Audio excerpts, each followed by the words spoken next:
Shabbat Shalom, nous sommes Parashat Behar Bechukotai, Bechubarim, et nous sommes au septennat, ça veut dire 7 jours de ce qui s'est passé à Méron. La semaine dernière, à cette heure-ci, on a parlé de la grandeur de Rabbi Shimon bar Yochai, on a parlé de la valeur de la Hiloula, on a parlé de la grandeur des Tzadikim. Aujourd'hui, nous allons parler un petit peu de ce qui s'est passé. Vous savez très bien qu'il faut d'abord être clair, que ça ne sert à rien de chercher à endosser ce qui s'est passé sur n'importe quel responsable, ni la police, ni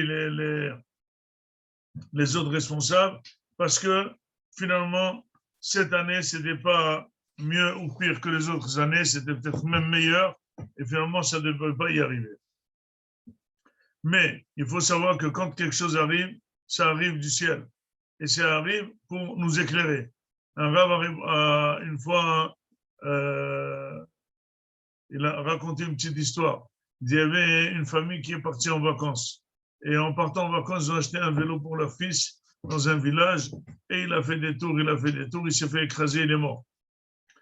Après, la famille a fait Shiva. Et après les Shiva, la famille, la mère a dit au mari qu'il faut acheter à l'autre enfant une bicyclette. Il a dit, le mari, dis-moi, tu n'es pas folle. On vient de s'en sortir maintenant, on vient de perdre un enfant avec la bicyclette. Il dit, non, je suis très sérieuse, je veux lui acheter un vélo. Il lui a dit, mais pourquoi? Qu'est-ce que c'est quoi cette histoire? Il a dit, écoute, il faut absolument qu'on apprenne que ce n'est pas le vélo, qu'on comprenne que ce n'est pas le vélo qui a tué mon fils, c'est Akadosh Baruch Hu qui a tué mon fils. C'est vrai que ça s'est passé avec le vélo, mais le vélo n'a tué personne. Donc, il faut savoir que c'est vrai qu'il y a beaucoup de choses qui se lient et qui montrent ce qui est arrivé, mais ce n'est pas ça la raison. La vraie raison, c'est du ciel. Du ciel, ça veut dire que finalement, Akadosh Baruch Hu a fait que le meilleur jour, le jour de la Hiloula, au meilleur moment où il y a des centaines de milliers qui sont venus prier sur la tombe, qu'il y ait un désastre pareil. Pourquoi? Eh bien, ici, les Gdolim disent que c'est le compte du ciel. Il faut d'abord accepter qu'on n'est pas toujours censé de comprendre. On n'a pas toujours la tête pour comprendre. On n'est pas toujours censé de comprendre. On n'est pas obligé de comprendre. Mais par contre, ce qu'on peut faire, c'est éventuellement tirer une leçon. Quelle est la leçon qu'on peut tirer de cet événement? Eh bien, tout simplement. D'abord, il faut être optimiste et dire que si jamais c'est ce qui s'est passé à Méron, 45 personnes, une mort très très affreuse et spéciale, et le jour de la Hiloula, ça veut dire que c'est une bonne nouvelle. En quoi c'est une bonne nouvelle? Ça veut dire qu'il faut absolument comprendre que Rabbi Shimon bar Yochai, il a travaillé pour minimiser les dommages. Ça peut être une bombe atomique sur Israël ou quelque chose de très grave, et il a compilé ça avec 45 morts. Mais ça, c'est une vue très positive et très nette, c'est certain. Mais par contre, ce qu'on peut au moins tirer leçon, c'est d'abord l'étude de la Torah. Vous savez que Rabbi Shimon bar Yochai ne pouvait jamais comprendre des gens qui n'étudient pas. Quand il est sorti après 12 ans de la Me'ara, tout celui qui voyait avec ses yeux, il le tuait. Pourquoi? Il ne peut pas supporter que quelqu'un est en train de labourer, il est en train de semer, il est en train de cuire. Non mais ça va, où est la Torah? Et puis sur ça, il a été jugé. Et Akadosh Baruch Hu a dit, moi, quand je veux démolir mon monde que j'ai créé, reviens à la Me'ara de 12 mois. Et finalement, quand il est ressorti, il a vu que les gens, c'est vrai qu'ils travaillaient, mais ils faisaient un petit peu de Torah, de mitzvot, il s'est calmé. Mais foncièrement, il dit dans la Gemara que la personne, elle doit étudier la Torah toute la journée, sinon c'est impossible de travailler et d'étudier la Torah. Mais au moins, si jamais on n'étudie pas, on n'étudie pas toute la journée. Mais une partie de la journée, il faut savoir que c'est une obligation très fondamentale. C'est pas possible autrement. Deuxièmement, et ce qui est très important, ce qu'ils disent les rabbanim, que Rabbi Shimon bar Yochai est très sévère avec le phénomène de ce qu'on appelle tzniut. C'est qu'il faut absolument faire plus attention à la tzniut. Il faut surveiller ses yeux. Il faut que les femmes s'habillent de manière très correcte. Il faut savoir passer dans la rue et être irremarquable. Et ça, c'est très important. Ça, c'est fondamental. Et ça, c'est chacun, même à Paris, même partout dans le monde, on est tous concernés. Il faut absolument s'améliorer. Il faut absolument comprendre qu'une femme, elle est pour son mari. Et il faut savoir que finalement, dans la rue, elle ne doit pas provoquer des personnes.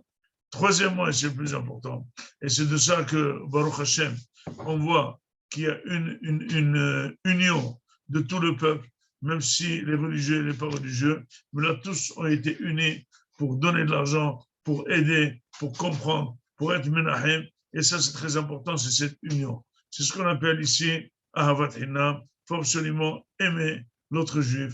Il faut absolument aimer l'autre parce qu'on est tous la création d'Akadosh Baruch Hu et il faut justement, la raison de la mort des Talmidim de Rabbi Akiva était que l'onahagu kavod zevazé. Ils n'ont pas fait de kavod tellement l'un à l'autre. Nous, on doit apprendre à faire le kavod. Mais pour faire le kavod à l'autre, il faut savoir qu'il faut être humble. Quelqu'un qui n'est pas humble, il a des difficultés de faire le kavod parce qu'il sent qu'il se rabaisse. Mais quelqu'un qui est humble, même s'il a une forte personnalité, il y a parfois de grands rabbanim extraordinaires que finalement, par leur modestie, ils font un kavod, ils reçoivent un kavod énorme. Et ça, c'est marqué dans Pirkei Avot, celui qui s'appelle quelqu'un de Mechoubad, qu'on lui fait du kavod, c'est celui qui fait le kavod aux autres. Pourquoi? Dirait le Al-Shir, parce qu'il y a des gens qu'on leur fait le kavod, un faux kavod, un kavod non mérité. Finalement, ça vexe celui qui reçoit le kavod. Imaginez-vous, vous êtes en train de parler avec beaucoup de salam alek, avec ça de pas dire arrête, il y a la petite moque de moi. Mais par contre, quand on fait le kavod aux autres, les autres, ils te rendent le kavod dû avec plaisir. Le kavod reçu, il est tellement important et tellement et ça fait du nahat que finalement c'est ça le vrai kavod. Donc, si jamais tu veux qu'on te fasse le kavod, il y a une méthode. Les gens, ils remboursent. Fais le kavod aux autres. Tu veux que ta femme te fasse le kavod, fais-lui le kavod. Fais-lui un café, toi. Fais la vaisselle, toi. Mais ne le fais pas pour recevoir. Ne lui fais pas aujourd'hui un café, tu lui dis demain, qui c'est qui a fait hier le café? Comment on va faire? Non, il faut te taire. Il faut apprendre à être pour l'autre.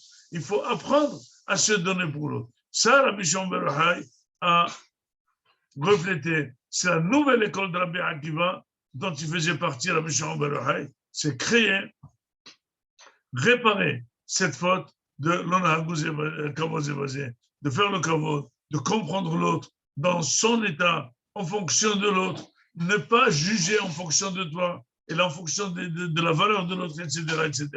Ça, c'est tous ces 4 points qu'on a cités sont fondamentaux pour se renforcer vers Hashem et se préparer au Hag HaShavuot. Il faut continuer à vivre et il faut savoir que si ça s'est passé à Méron et Rabbi Shimon ben Yochai, c'est qu'il faut absolument, il nous appelle à être mitchazek. Et c'est pour ça que c'est marqué Im bechokota et telechu.